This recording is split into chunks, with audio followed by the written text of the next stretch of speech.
চলো বসো।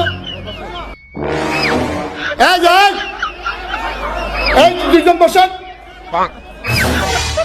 এই মাহফিলে এসে ওরা চলে যাবার এইভাবে, এটা তো হতে দেওয়া যাবে না।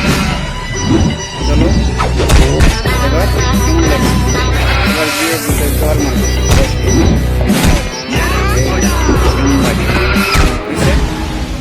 মারো। ও তুমি আবার ভাব নিয়ে বসে রয়েছো,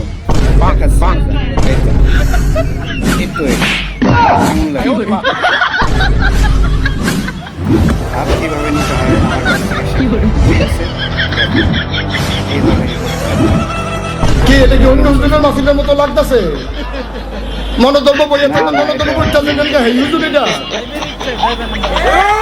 হেই কে না খাও এটারে কথা দিয়ে হয় না। তামাশা করে মনে করছে অন্য হুজুরের মতো। এই মাহফিলে আওয়ান যাইব, বহন যাইব, কাম লাগলে তারে কুলবালিশ বানাইয়া হুতন যাইব, উডন যাইতো না।